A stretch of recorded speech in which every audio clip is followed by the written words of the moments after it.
एक बार राजपुरोहित जी अपने महाराज श्री कृष्णदेव राय से कहते हैं कि महाराज क्यों न हमें प्रजा से सीधे जुड़ना चाहिए।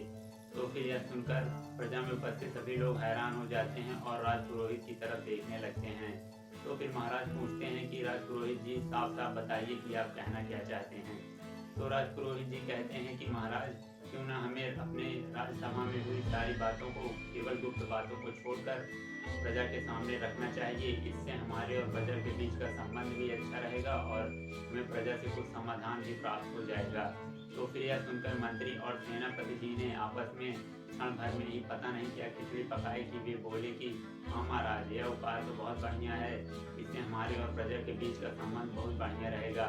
और महाराज क्यों न इस व्यवस्था का सारा कार्यभार तेनालीराम जी के ऊपर सौंपा जाए, क्योंकि वे बुद्धिमान भी हैं और उनके ऊपर हमारे जितना कार्य का भार भी नहीं है और वह इसे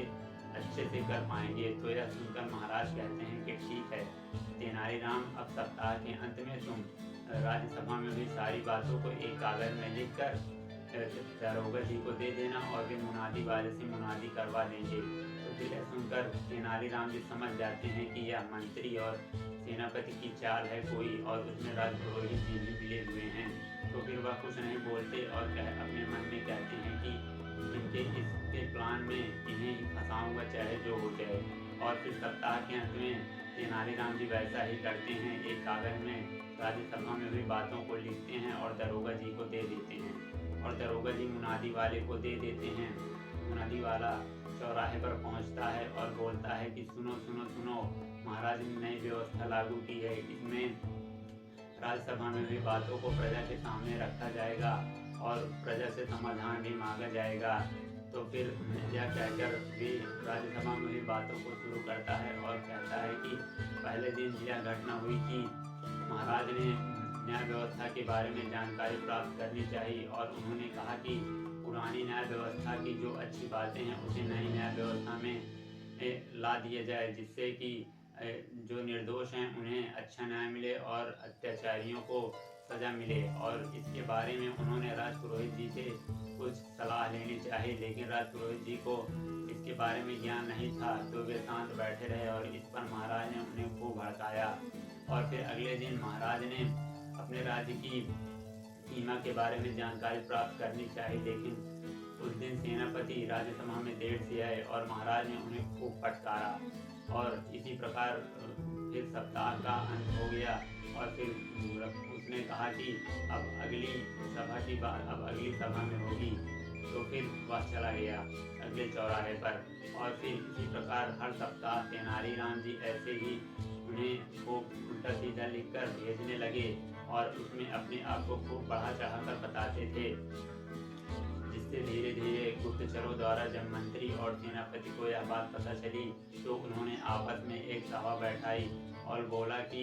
ये तेनालीराम तो हमें ही खूब प्रजा के सामने पूरा दिखा रहा है और अपने आप को खूब बढ़ा चढ़ा कर दिखा रहा है, जैसे कि सारा कार्यभार उसके ही सर पर हो। तो फिर मंत्री जी कहते हैं कि अब इसका तो महाराज से हम अंत करने को भी नहीं कह सकते इस व्यवस्था का, क्योंकि इसे हमने ही शुरू किया था और सभी लोग परेशान हो जाते हैं। और फिर कुछ देर सोचने के पश्चात मंत्री जी कहते हैं कि चलो अब कल सभा में मैं महाराज से इसे अंत करने के लिए कहूँगा। और अगले दिन जैसे ही सभा प्रारंभ होती है मंत्री जी कहते हैं कि महाराज, संविधान के अनुसार अपने राज्यसभा की बातों को प्रजा के सामने रखना उचित नहीं है, यह मुझे गलत लग रहा है, क्यों ना इसे बंद कर दिया जाए। तो फिर तेनालीराम जी बोलते हैं कि राजपुरोहित जी, आपको संविधान की बात भी तब याद आई जब आपके नाम का भी जुलूस फिर गया। तो फिर यह सुनकर प्रजा में उपस्थित सभी लोग हंसने लगे, क्योंकि महाराज और प्रजा में उपस्थित सभी लोग शुरुआत में ही जान रहे थे कि यह मंत्री जी और सेनापति और राजपुरोहित जी की कोई चाल है तेनालीराम के खिलाफ। और फिर वे लोग जानते थे कि जैसे ईंट का जवाब पत्थर से दिया जाता है, वैसे ही तेनालीराम इन तीनों को बहुत बढ़िया जवाब देंगे, क्योंकि वे बहुत बुद्धिमान व्यक्ति हैं और वे किसी के छलावे में नहीं फंसते। और यही कारण था सभी के हंसने का। धन्यवाद दोस्तों, ऐसे ही कहानियों को सुनते रहने के लिए चैनल को सब्सक्राइब करें और यदि कहानी पसंद आई हो तो वीडियो को लाइक करें तथा